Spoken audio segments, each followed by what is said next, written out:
How did we get here? Well, before we get to this, we have to rewind to where the story begins. SummerSlam 2023. Finn Balor alongside the Judgment Day have been on a tear through the Raw roster, and it's culminated with a match 7 years in the making. Seth Rollins versus Finn Balor for the World Heavyweight Championship. And the match is a classic. Both men hit almost everything at each other, but in the end, Balor has more left in the tank and nails a coup de grace to become the new World Heavyweight Champion. And Damian Priest comes out to celebrate with him, as Judgment Day have now solidified themselves on the peak of the mountain on Monday Night Raw. But Balor didn't get a specific blessing. As soon as Balor wins the title, just like 7 years ago, it's immediately taken away from him as Damian Priest cashes in his briefcase to become the new World Heavyweight Champion. But what do the rest of Judgment Day think about this? Well, we find out very quickly as Dominic Mysterio beats the holy hell out of Balor. So on the following episode of Raw, the Prince kicks off the show demanding for his former allies to come out, and Priest obliges and comes out to a ramp, although he announces that Judgment Day found a replacement. And with Balor confused, JD McDonough debuts and starts beating him down, but Judgment Day still have enemies as Seth Rollins and Sami Zayn assist Balor, although he didn't want their help, as he makes that abundantly clear with him walking away from Rollins. But as he's walking backstage, he gets confronted by a man who knows all about second chances,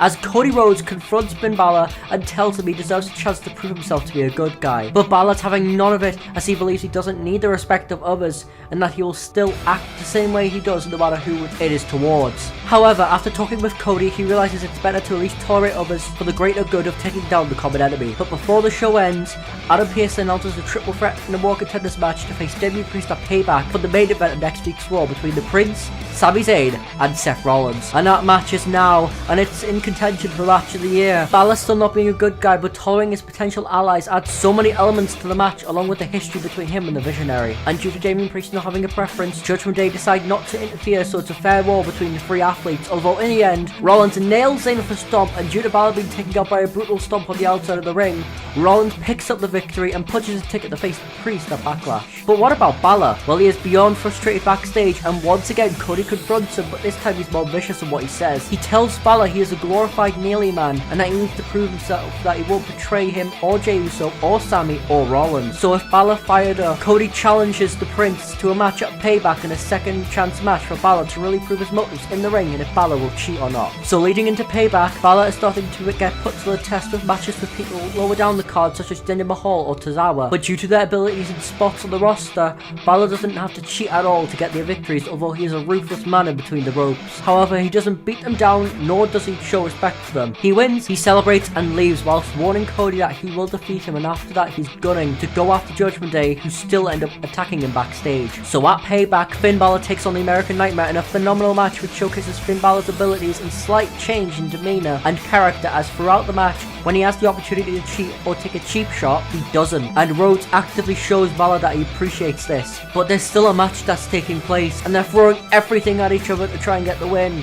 These two are fighting as if they hate each other. However, ultimately, Cody nails a trinity of crossroads, and just like that, Balor had not only proved himself to be a main eventer even in defeat, but that he isn't a cheat or a piece of dirt anymore. Most people label the Prince now as a tweener, as he isn't bad, but he isn't 100% good either. But what's next for the Prince? Well, after defeating Seth Rollins, Damian Priest opens Raw and warns Balor, who begins to brawl with Judgment Day, although due to the numbers game, Balor is outmatched, although eventually Cody Rhodes, Sami Zayn, and Jey Uso run off the Judgment Day. And it's announced that in the main event, there will be a 6-man tag team match between Judgment Day and Sami Zayn, Cody Rhodes, and Finn Balor. And that match is intense, with Balor mauling on all of the Judgment Day whenever he gets the chance. However, due to Balor not being a huge team player and attacking Outlaw, Judgment Day pick up the victory over the babyfaces. But on the following Raw, Balor is in the ring and he's tearing a hole through all the members of Judgment Day and even challenges one of them to a match. And with the swagger of a million men, Dirty Dom answers the challenge. And the match is on, and each man knows each other inside and out. Although Balor has the experience, Dom has the speed and agility of someone who likes to get dom-dommed. Anyways, the match is an even battlefield. However, due to Balor knowing all of Dominic's offense, he gets on top and nails a 1916 onto Dom's little neck. And just like that, Balor gets through his first hurdle to get back to the World Heavyweight Championship. But after that, JD McDonough immediately blindsides and beats him down.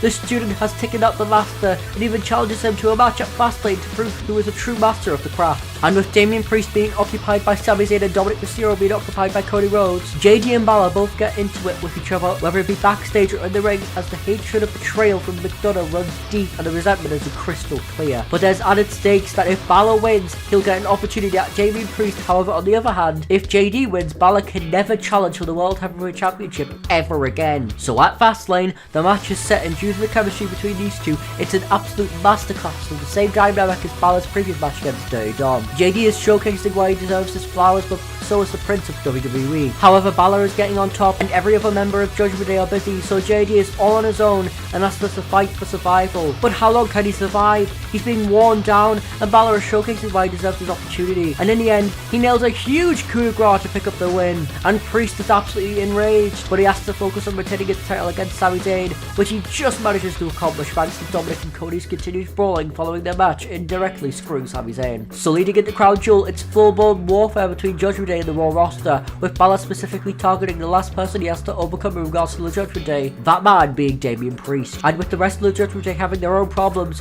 Balor has a fair chance at vengeance, but can he become a two-time World Heavyweight Champion? Well, before we find out, let's talk about today's sponsor, me. Yeah, once again, this video is sponsored by my Patreon, and if you want exclusive What If scenarios and these videos early, sign up now. Anyways, it's time. Crown Jewel's core main event, the Prince of WWE Finn Balor taking on the Archer of Infamy, Damian Priest. And the match is an absolute banger. Priest is showcasing his superior strength with huge power moves, whereas Balor is now the agile one of the contest. It's a David versus Goliath style match, but David is starting to fight back. Balor is using his aggressiveness and viciousness to his advantage. He starts nailing brutal strikes towards Priest, which leaves Priest in a bloody mess. But as it's looking like Balor might be able to become World Heavyweight Champion, we find out that Judgment Day has expanded. Odyssey Jones screws the Prince out of the 3 count, but as Balor's looking for a coup de grace, thanks to the distraction by the newest member of Judgment Day, Priest nails Balor with a South of Heaven chokeslam. It's absolute heartbreak for Balor, who once again has been screwed out of a reign of the World Heavyweight Championship. But why did Odyssey Jones join Evil? Well, it's quite simple. Judgment Day gave him a chance WWE didn't want to take with him for months. Thus, Judgment Day members have grown, and with McIntyre signing with them temporarily to go against Jey Uso, it's time for war. Finn Balor, Cody Rhodes, Jey Uso, Sami Zayn and Seth Rollins taking on JD McDonough, Odyssey Jones, Dirty Dom, Damian Priest and Drew McIntyre. And if you're wondering, I'd have Randy Orton return in a segment with Paul Heyman, or even better, the Tribal Chief. Anyways, War Games has begun and Balor and JD McDonough are the Iron Men in the match. They absolutely slaughter each other. However, after War Games technically officially begins, alongside a few mental spots, I'd have the good guys go over with the only feud continuing after this point being Balor and Priest. Oh yeah, also some guy also would make his debut after the fact is set up Rollins versus Punk at WrestleMania. I guess that's also important to explain. Nevertheless, due to Balor not getting the pin in War Games, he doesn't get the next chance at Priest's World Heavyweight Championship. So he has one chance to get another chance at Priest, and that's the Royal Rumble. Balor enters at number 12 and is showcasing why he deserves to win. However, when it's looking like Balor could go the distance, here comes Priest. He doesn't want Balor to get another opportunity at him, and due to the distraction,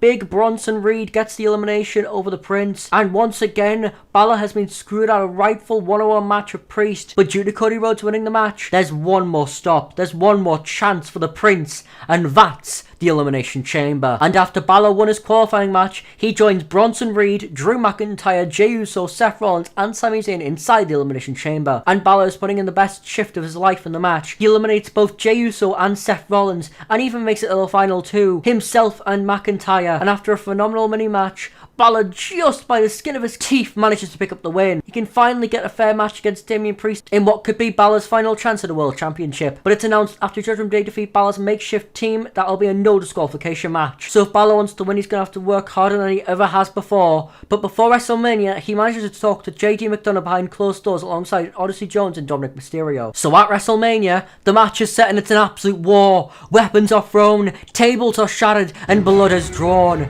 Priest nails the Prince with a chair shot to the skull, making him gush blood. It's looking like Balor is screwed as Judgment Day are walking down. But Balor has an insurance policy. JD McDonough has betrayed Judgment Day to join Balor, and as Priest is watching this unfold, Balor gets up and holds up a certain sign. And as he does this, a New Japan Pro Wrestling legend makes his debut. Tama Tonga has joined Balor and McDonough, but as soon as Dominic Mysterio starts to walk down to the ring, Carl Anderson assaults Mysterio. No one can believe it. The OG Bullet Club alongside JD McDonough have reformed, and due to this advantage, Balor nails the coup de grace and becomes the new World Heavyweight Champion. And although Balor accomplished his goal, a dark bullet hole cloud reigns over the victory, and they have one mission, one sole purpose: to become the most dominant faction within WWE. So on the following episode of Raw, Bullet Club starts their domination. They take out anyone and everyone, but they give extra beatings to those who are in factions, as this Raw is marked as a Superstar Shake-Up special, where all 3 rosters are shaken to the core. However, in the main event, there's a fatal 4-way to determine who will be the first to challenge the leader of the Bullet Club. And the participants include Drew McIntyre, who defeated Seth Rollins only 24 hours prior, Jey Uso, Damian Priest and Bronson Reed. Yet before the match can even get into second gear, here comes Balor Club, and they absolutely obliterate everyone, and they even put Damian Priest through the announcers table. They wreak havoc and leave, and in the end, Jey Uso collapses onto Damian Priest and punches his ticket to France. But before that, Tama Tonga and Carl Anderson start setting their sights on the WWE Tag Team Championships, and they beat down the champions. Bullet Club are coming for all the gold, and that includes the Intercontinental Championship, as JD McDonough starts involving himself in Sami Zayn's business, which in turn starts involving Alpha Academy, and more in particular Chad Gable. And they're still targeting Jey Uso as they try to soften him up for Jay's match at Backlash. Speaking of, the match card regarding Bullet Club looks like this: JD McDonough versus Bronson Reed versus Sami Zayn versus Chad Gable for the Intercontinental Championship, Awesome Truth taking on Tama Tonga and Carl Anderson, and finally in the main event, Finn Balor taking on main event Jey Uso. And up first is the 4-way for the Intercontinental Championship, and it's an absolute banger, but McDonough is struggling to compete with the larger Bronson Reed and the technical wizard Chad Gable. But due to this, he doesn't concentrate on taking down Sami Zayn, which ends up costing him, as with everyone out of it, Zayn nails a haluva kick on McDonough to pick up the win. And Bullet Club are raging backstage, which boils over into a tag team championship match as Tama Tonga and Carl Anderson are destroying Awesome Truth. But as soon as it looks like we're about to see new tag team champions, here comes Judgment Day. Dominic Mysterio and Damian Priest distract both men long enough for The Miz to get the roll-up win. But immediately after the match, Bullet Club stop brawling with everyone and are looking like they're going to injure Damian Priest when a surprising assistance comes in. Tanga Loa comes out of nowhere, but he sides with Bullet Club, and just like that, they stand tall. But we still have a main event, and it's a phenomenal showcase for Jey Uso, but in the end, Finn Balor gets the clean victory over Jay. Thus, on the following night of Raw, Bullet Club open the show, and whilst Balor gives a speech on wanting to expand in the women's division, everyone is showering them with hatred. But JD McDonough and Tanga Loa aren't out there, and that's for a more formal introduction to the club. However, Tanga Loa carries out McDonough's lifeless body, whilst Balor says that he refuses to tolerate weakness and kicks him out the group. However, McIntyre comes out and starts brawling with Balor, but that's not all. Sheamus, Priest, and Dominic all come out and assist McIntyre in ridding off Bullet Club. Nevertheless, Adam Pearce announces the main event number one contenders match between bitter rivals Sheamus and Drew McIntyre. But before that, Balor can be seen talking to several female competitors such as Becky Lynch and Liv Morgan. However, Bullet Club don't care about the main event.